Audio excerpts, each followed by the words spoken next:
శ్రీమాత్రే నమః. ఒక్కొక్కసారి మనం ఎన్ని పరిహారాలు చెప్పినా అవి వాళ్ళకి పని చెయ్యవు. అంటే ఎన్ని పరిహారాలు చేసినా వాళ్ళ సమస్య నుంచి వాళ్ళు బయట పడలేకపోతూ ఉంటారనమాట. అలాంటి సమయాల్లో మనం జాతకాన్ని గనక చూపించుకున్నట్లయితే మనకి అసలు ఏ దోషం ఉంది, అసలు ఏ గ్రహ ప్రభావం వల్ల మనకి ఇలా జరుగుతోంది అనేది తెలుసుకోవచ్చు. అలా తెలుసుకుని దానికి తగ్గ పరిహారం చేసుకున్నాము అంటే మంచి ఫలితాలు ఉంటాయి. అప్పుడు వెంటనే ఈ జాతకాలు అవి చూపించుకుంటే చాలామంది డబ్బులు తీసేసుకుంటున్నారండి, దోచేస్తున్నారు అని చెప్పి అంటారు.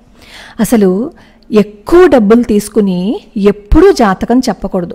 అసలు మాట్లాడితే డబ్బు తీసుకునే జాతకం చెప్పకూడదు, అది నియమం జాతకం చెప్పేవాళ్ళకి. కానీ ఆ జాతకం చెప్పేవాళ్ళ ఆర్థిక పరిస్థితి కనుక బాగాలేకపోయినట్లయితే నామమాత్రంగా వాళ్ళు తీసుకోవచ్చు అనమాట. అంటే 1000, 2000 అంతవరకు తీసుకుని జాతకం చెప్పచ్చు. అంతవరకు మనం కూడా జాతకానికి ఇచ్చి జాతకం చెప్పించుకోవచ్చు తప్ప అంతకు మించి మాత్రం ఎక్కువ డబ్బులు ఖర్చు పెట్టవలసిన అవసరం లేదనమాట. అలాగే జాతకం చెప్పేవాళ్ళు కూడా జాతకంలో ఏవైనా దోషాలు ఉంటే వాళ్ళని భయపెట్టకుండా దానికి పరిహార మార్గాలుగా ఇలా చేసుకుంటే బాగుంటుంది అని చెప్పి చెప్తూ ఉంటారు. అలా చెప్పేవాళ్ళే సరైన జాతకం చెప్పేవాళ్ళు అనమాట. కొంతమంది భయపెట్టేస్తూ ఉంటారు అనమాట. నాకు మెయిల్స్ చేస్తూ ఉంటారు, నువ్వు ఇలా చేసావు, నీ జాతకమే బాలేదు, నీ కర్మ ఇంతే, నీ బతుకింతే, నువ్వు ఇలాగే ఉండవలసిందే, నువ్వు ఏం చేసినా సరే దీని నుంచి బయటపడలేవు, మాకేమో ఇన్ని డబ్బులు ఇస్తే మేము ఈ పరిహారాన్ని చేస్తాము అని చెప్పి చెప్తూ ఉంటారట.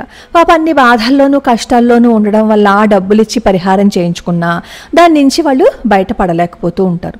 అలాంటి వాళ్ళు వెంటనే ఏమంటారు, మేము జాతకం చూపించుకున్నాము, పరిహారం చేయించుకున్నాము, అయినా సరే దాని నుంచి మేము బయట పడలేదండి, ఈ జాతకాలని నమ్మకూడదండి అని చెప్పి అంటారు. సరి అయిన వ్యక్తికి సరిగ్గా గనక మనం జాతకం చూపించినట్లయితే మంచి ఫలితాలు ఉంటాయి. అలాగే జాతకం చూపించేటప్పుడు కూడా ఏం చేయాలి అంటే మన జాతక చక్రాన్ని ఇచ్చేయకూడదు. మన జాతక చక్రాన్ని అంటే ఇదివరకైతే పండితులు వేసేవారు కాబట్టి ఆ జాతక చక్రాన్ని చూపించిన ఫలితం ఉంటుంది. కానీ ఈ మధ్య అన్ని కంప్యూటర్తో వేయించేసుకుంటున్నారు. అలా కంప్యూటర్ ద్వారా వేయించుకున్న జాతక చక్రాలకి మన place of birth, time of birth, నక్షత్రము ఇవన్నీ ఇచ్చిన దానికి చాలా తేడా ఉంటుందన్నమాట.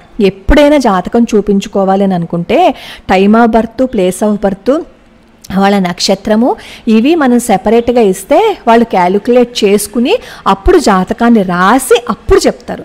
అలా చెప్పడానికి కనీసం ఒక 10 రోజులు సమయం పడుతుంది.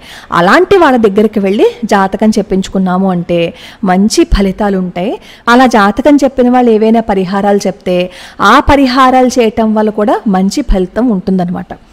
అయితే చాలామంది నన్ను అడిగేది ఏంటంటే, ఎన్ని చేసినా సరే మేము దాని నుంచి బయట పడలేకపోతున్నాం, దీనికి కారణం ఏమై ఉంటుంది అని చెప్పి అడిగితే నేను అన్నాను, కాలసర్పదోషం ఉందేమో ఒకసారి చూపించుకోండి అని అన్నాను అనమాట.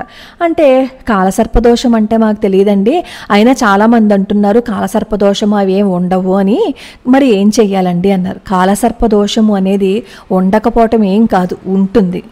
కానీ కొంతమంది దాన్ని కొట్టి పారేస్తారనమాట, కాలసర్పదోషము అవి ఏం ఉండవు అని. అసలు కాలసర్పదోషాలు 2 రకాలుగా ఉంటాయి. సవ్య కాలసర్పదోషము, అపసవ్య కాలసర్పదోషము అనమాట.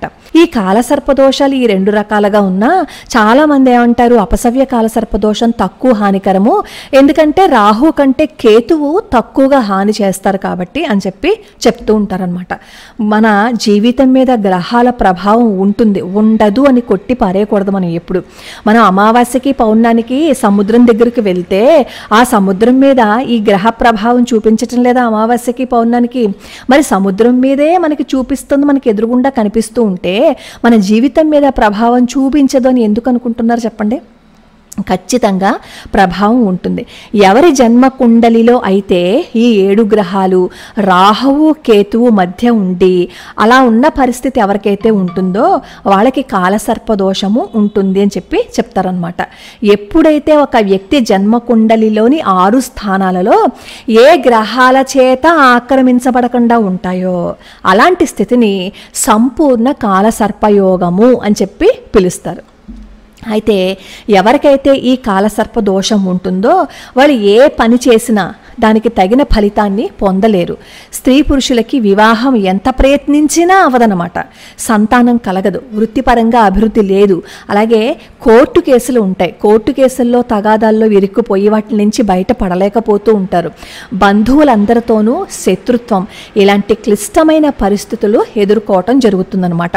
ఎన్ని పరిహారాలు చేసినా దాని నుంచి మనం బయటపడలేకపోతే ఒకసారి జాతకం చూపించుకున్నట్లయితే అసలు అది ఏ రకమైన కాలసర్ప దోషము అని చెప్పి చెప్తారు.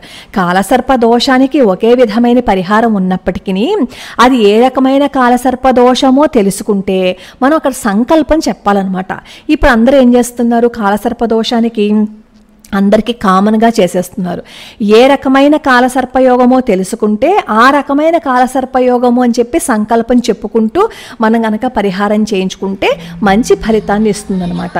అయితే ఈ కాలసర్ప దోషాలు అనంత కాలసర్ప దోషము, అలాగే కులిక, వాసుకి, తక్షక, కర్కోటక, శంఖచూడ, శంఖపాల, పాతక, పద్మ, మహాపద్మ, విషధార, శేషనాగ ఇలాంటి ఇన్ని రకాల కాలసర్పయోగాలు ఉంటాయన్నమాట. ఒక్కొక్క కాలసర్పయోగము కొన్ని సంవత్సరాలు ఉంటుంది. మరి ఇలా ఉంటే ఎలా అండి అని చెప్పి అంటారేమో.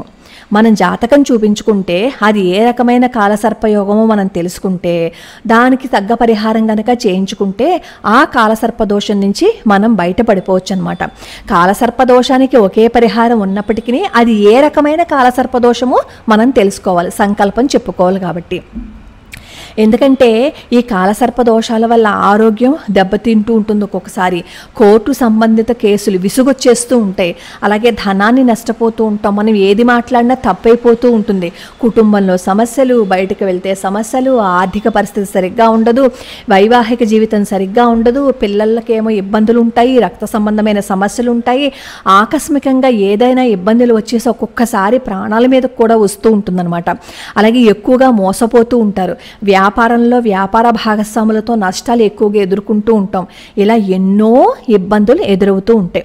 అలాంటి ఇబ్బందుల నుంచి మనం బయటపడాలి అంటే ఖచ్చితంగా ఒక మంచి జ్యోతిష్యం చెప్పే వాళ్ళ దగ్గరికి వెళ్ళి మన జాతకం గనక చూపించుకున్నట్లయితే మంచి ఫలితం ఉంటుందన్నమాట.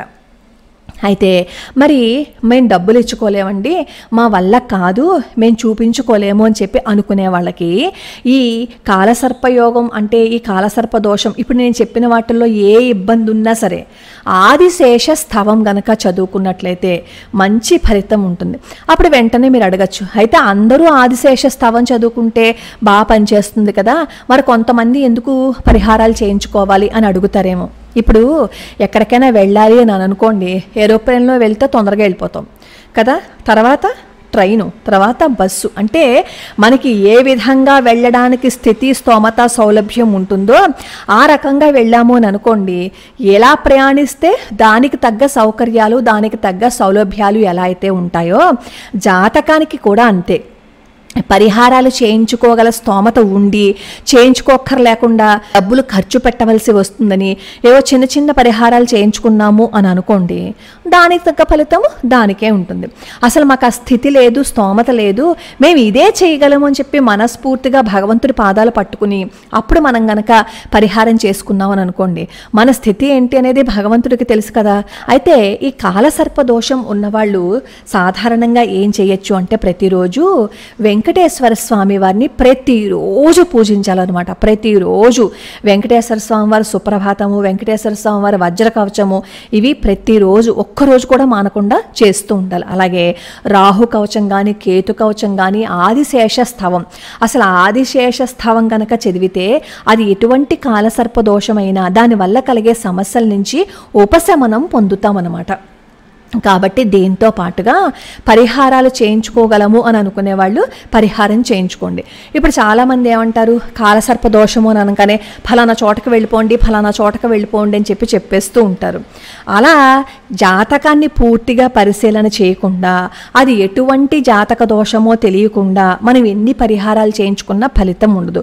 పరిహారం చేయించుకునేటప్పుడు కూడా ఆయన చక్కగా చేస్తారు, చాలా నియమనిష్టలతో చేస్తారు అని అనుకున్న పండితుడి దగ్గరికి వెళ్ళి చేయించుకోండి.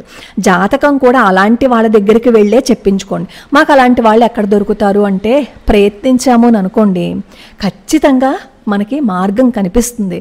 ఎక్కడ కనపడతారు అని అనుకునే కంటే ఇప్పుడు మనం పిల్లల్ని ఒక స్కూల్లో జాయిన్ చేసేటప్పుడు వాకప్ చేసుకుని అందరూ చెప్పిన తర్వాత అప్పుడు ఏది మంచిదో ఎలా అయితే నిర్ణయాన్ని తీసుకుని పిల్లల్ని ఒక మంచి స్కూల్లో చేర్పిస్తామో అలాగే మనం జాతకం చూపించుకోవాలన్నా ఒక పూజ చేయించుకోవాలన్నా ఇలా వాకప్ చేయించుకున్నట్లయితే మంచి ఫలితం ఉంటుంది.